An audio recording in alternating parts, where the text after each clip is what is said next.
Most people who dream of becoming famous DJs spend years studying music, learning production, practicing in small clubs, building a sound. Fisher spent years doing something completely different. He was chasing waves, not behind the decks, on a surfboard. He was a professional surfer long before millions of people knew his name. And somehow, that surfer from Australia's Gold Coast became one of the biggest names in tech house. This is the untold story of Fisher, Gold Coast, Queensland, Australia. November 5th, 1985. Paul Nicholas Fisher grows up surrounded by the ocean. Surfing becomes more than a hobby. It becomes his life. He competes as a professional surfer, travels, chases waves, and builds a career around the sport. But somewhere along the way, music starts becoming impossible to ignore.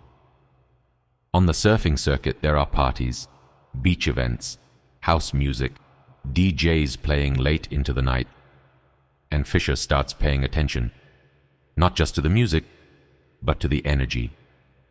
What happens when a great record comes on? People change, they move, they smile, they connect. Fisher wants to understand that feeling, so he starts DJing. At first, it's just something he does around surfing.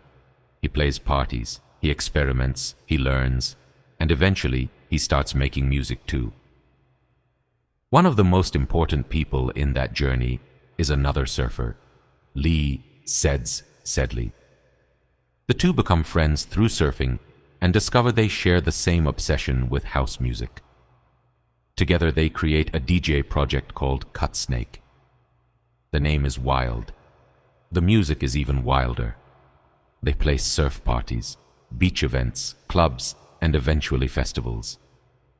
What began as something fun starts becoming a real career. But Fisher is still surfing, still competing, still living between two worlds, the ocean and the dance floor. Eventually, he realizes something. The competitive side of surfing isn't pulling him forward anymore. Music is. So in the early 2000s, Fisher makes a decision that changes his life. He walks away from professional surfing and chooses music. No guarantees, no traditional music career, no clear roadmap, just a feeling that this is where he belongs. He keeps learning production, he keeps DJing, and slowly, the sound of Fisher begins to appear. Groovy, funky, heavy, fun, tech house with personality, music designed to make people move, but never take itself too seriously.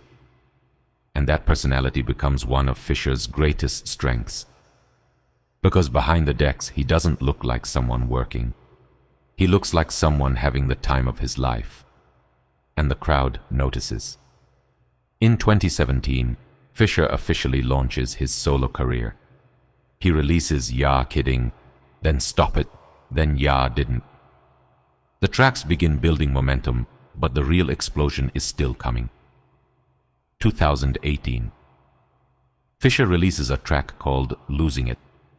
At first it sounds like a club record, a driving bass line, a hypnotic vocal, a simple idea executed perfectly.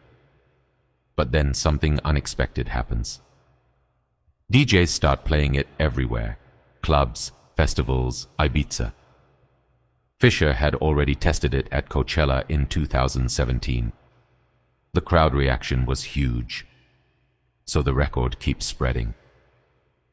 When Losing It is officially released in July 2018, it explodes.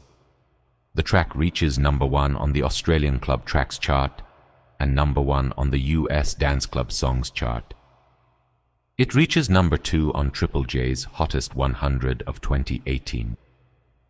And then comes the Grammy nomination for Best Dance Recording. Suddenly, the former professional surfer isn't just another DJ. He is one of the biggest names in electronic music.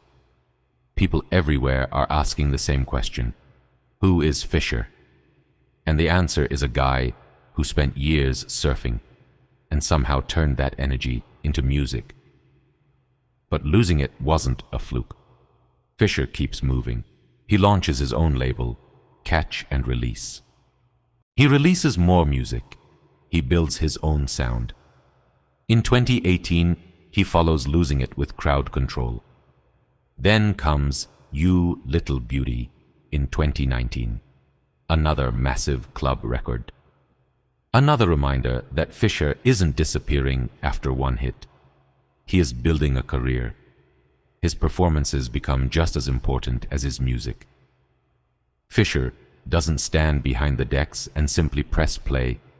He jumps, he laughs, he shouts, he celebrates. He turns the DJ booth into a party, and the crowd becomes part of it. That's what makes Fisher different. His energy doesn't feel manufactured. It feels natural. Like the guy who used to surf never really left the beach. He simply found a different kind of wave. Soon, the biggest festivals in the world are calling. Coachella, Tomorrowland, Ultra, EDC, Ibiza, Las Vegas. The former surfer is now performing for thousands, and sometimes tens of thousands, of people. But the most interesting part is that the personality never changes. The same Fisher who started playing surf parties is still there. Only now the audience is enormous. As the years pass, Fisher becomes one of the defining names in modern tech house. But his story isn't really about one song, or one festival, or one chart position. It's about reinvention. He didn't follow the traditional path into electronic music. He didn't spend his teenage years dreaming about becoming a superstar DJ. He was a surfer, then a DJ, then part of Cutsnake, then a solo producer, and eventually a global electronic music star. Every stage of his life prepared him for the next one.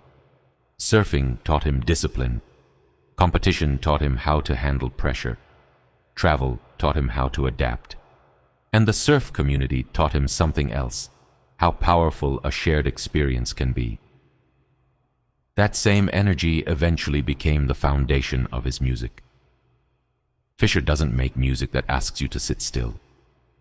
He makes music that asks you to move, to smile, to let go, to forget everything for a few minutes and enjoy the moment. And maybe that's why Losing It connected with so many people. It wasn't complicated. It didn't need to be. It was pure energy, pure groove, pure fun. Fisher understood something that many artists spend years trying to learn. You don't always need to become more serious to become more successful. Sometimes being completely yourself is the advantage. By the 2020s, Fisher's career continues expanding. More releases, more collaborations, more festivals. And another important chapter, under construction, his project with Chris Lake.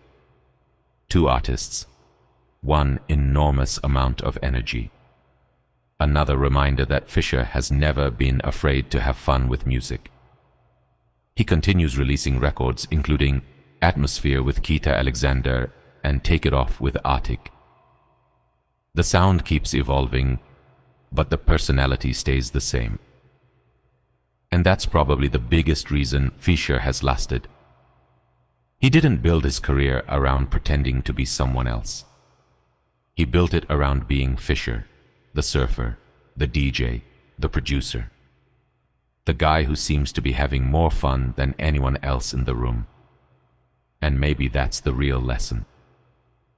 Sometimes your first career isn't a mistake. It's preparation. The skills you learn, the people you meet, the places you go, the risks you take, they can all become part of something completely different. Fisher didn't throw away his past. He transformed it. The ocean gave him the waves. Surfing gave him the discipline. The parties gave him the music. And eventually, music gave him a new world. From the Gold Coast to the biggest stages on Earth. From professional surfing to Cutsnake. From small parties to losing it. From the surfboard to the DJ booth. Fisher proved something important. You don't need to have the perfect plan. You don't need to know exactly where you're going. Sometimes you just need to recognize when the next wave is coming and have the courage to ride it. Because the biggest changes in life don't always begin with a plan. Sometimes they begin with a feeling that says, "This is where I belong." Fisher listened to that feeling, and millions of people started dancing to it. This isn't just the story of Fisher.